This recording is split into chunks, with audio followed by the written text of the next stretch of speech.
Camila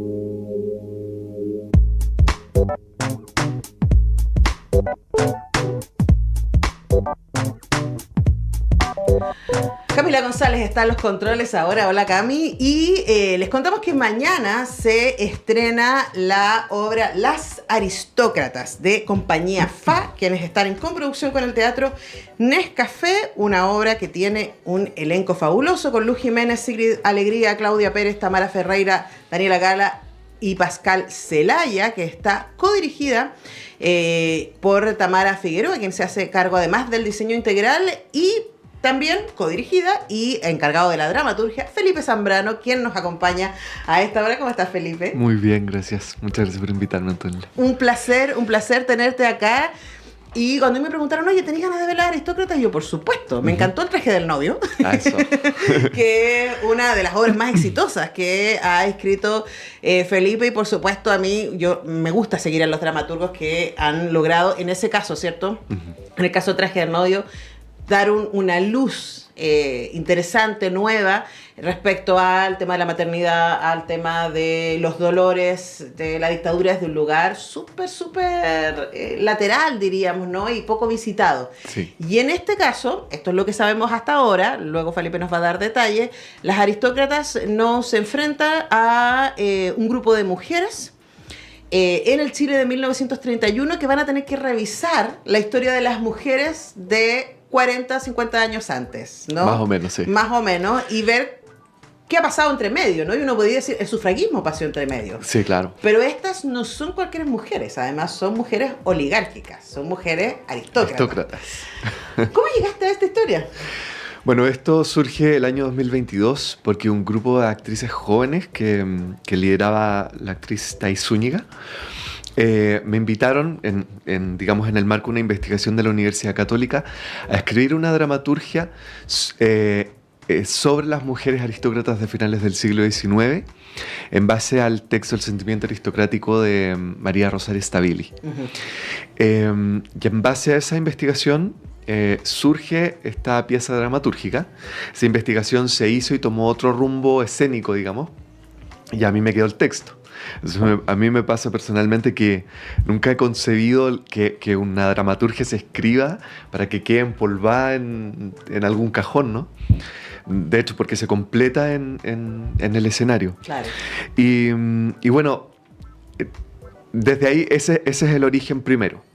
Y luego pasa esta segunda etapa con esta producción que es lo que se estrena hoy día, donde yo comienzo una segunda escritura un poco permeado de todo lo que fue El traje del novio, que El traje del novio es una obra sobre el tráfico de niños y niñas que hubo en dictadura, y por todo el fenómeno que fue me quedó dando vuelta el tema de la maternidad, porque me di cuenta que era como un secreto a voz, un secreto del país, de las personas, el no hablar sobre las maternidades que no pueden ser ejercidas cuando fuerzas involuntarias impiden que eso sea posible. ¿Me explico? Sí. Ese sería el segundo factor. Y el tercer factor tiene que ver con una historia familiar donde a una mujer la llevaron al campo, que se embarazó fuera del matrimonio, para que ese hijo o hija pasara por otra persona. Con estos tres factores, digamos, todo eso se mete a la juguera y sale finalmente Las Aristócratas, que es una obra que ocurre en dos tiempos, en 1931 y en 1891. En 1931, María Beatriz Tatiundurraga, primera actriz, recibe una obra sobre una mujer que en la Guerra Civil de Chile se embaraza fuera del matrimonio y la lleva en el campo para que su hijo... Que era una práctica muy común. Muy común, más de lo que yo hubiese pensado antes de escribirla. Y bueno, y en ese proceso, Tati, en el estudio del personaje, comienza a una indagación, un entrelazado entre el personaje de su obra y su propia vida. Ahí hay un secreto que invito a todas las espectadoras y espectadores que lo vayan a descubrir. dígame. Sí, Felipe, pero hay una cosa que a mí me parece súper interesante, ¿no? Que tiene que ver con lo que diríamos ahora el feminismo transaccional. Siempre lo digo mal, pero esta idea de que la condición de ser mujer no es igual para todas las mujeres, que no es lo mismo yo, que soy una mujer mestiza, pero educada, profesional, ¿cierto? Que es independiente y trabaja desde eso, que una mujer inmigrante, una mujer mapuche, una mujer lesbiana, ¿no? Y en este caso tú te metes con mujeres sin duda sometidas por el patriarcado en ambos momentos, ¿cierto? 1890, 1930, pero que son de una clase social privilegiada. Cuéntanos respecto a ese cruce. Sí, pues tienes mucha razón con lo que estás diciendo. Nunca había escuchado ese concepto. Transaccional, siempre lo digo mal, lo voy a buscar bien porque... Está bueno para... Sí, pues son mujeres...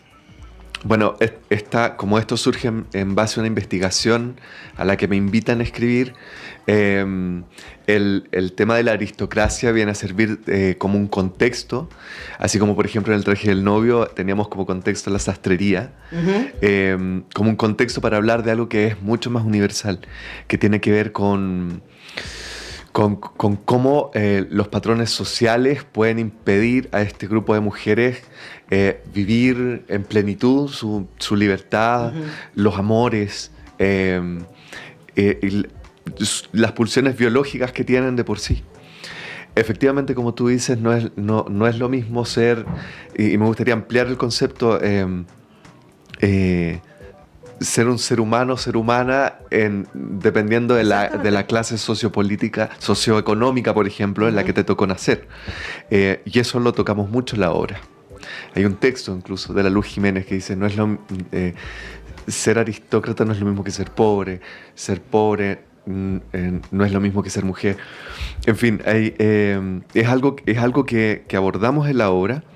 Y son mujeres estos personajes que como te decía, se ven limitadas de poder vivir la vida como ellas quisieran porque hay un contexto social, socioeconómico, que les dice cómo deben vivir, cómo deben convivir y cómo deben comportarse. Y eso trasciende incluso a épocas, personas y un montón de cosas. ¿Les pasó a ustedes armando la obra con el equipo de actrices, que además tú eres uno de los pocos hombres que hay en el equipo? Sí. Lo que está muy bueno, porque finalmente estamos hablando de una obra sobre historias de mujeres, ¿no? Entonces tuviste ese feedback constante, me imagino, de parte de tu codirectora, sí, Tamara Figueroa, y también del resto del elenco y del equipo. Tus productoras también son mujeres, sí.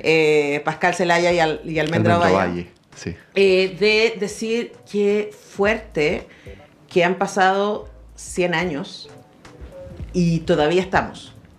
Sí, eso es impresionante, sobre todo porque en la obra hacemos una revisión a dos épocas. Y algo que rescato mucho de las actrices es que sienten que muchas de las cosas, de las palabras que se dicen ahí, son palabras que pueden resonar hoy. Quiero decir también de que es una obra que en el proceso dramatúrgico uno escribe y uno propone, ¿no? Pero como te decía antes, el escenario dispone. Claro. Entonces a veces uno puede escribir palabras muy bonitas, pero si en el escenario nos sirven, los cortamos. Claro. O hay que tener, digamos, esa flexibilidad para poder hacerlo.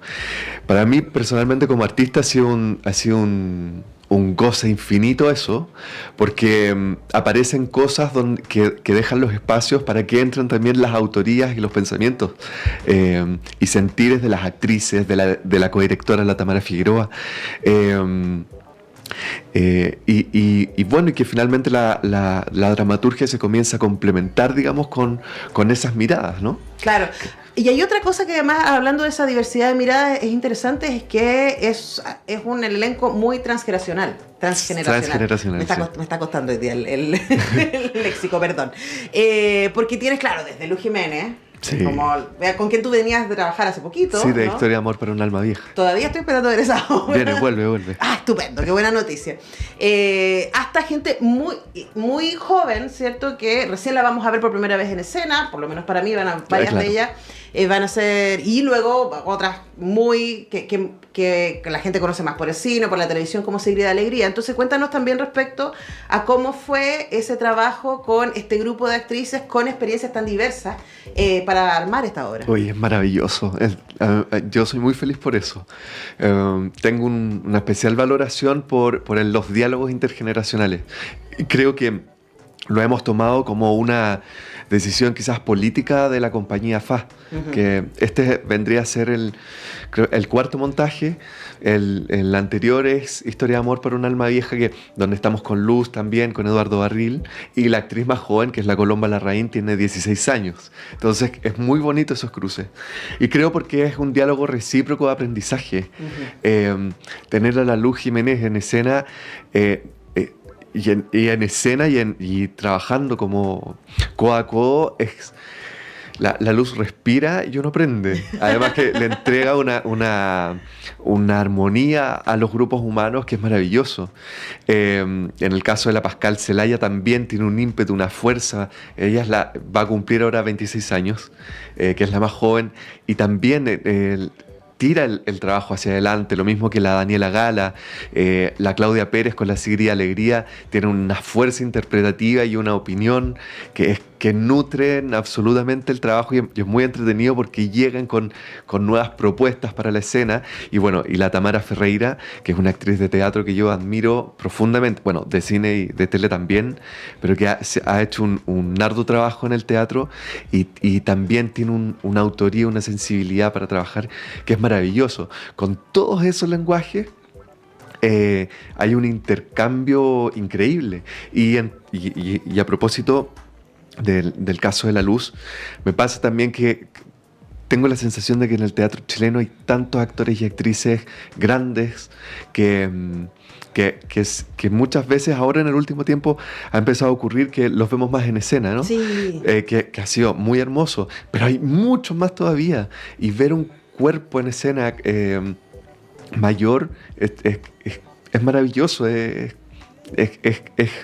de por sí un ejercicio escénico, no sé, Además que hay un ejercicio de representación, ¿no? En enero entrevisté a la Coca Guasini, justo cuando venía terminando Santiago Mil, entonces acababa de ver Estampida Humana. Estampida Humana. Y había visto a la Diana Sanz hace poquito en Noche de Reyes y a la Anita Reeves en Eloísa. En Eloísa, sí. Y conversábamos con ella, ¿no? Además que ella acaba de sacar un libro sobre más de 70, ¿no? Capítulo 70. Capítulo 70. Pueden buscar la entrevista, está ahí en nuestro YouTube.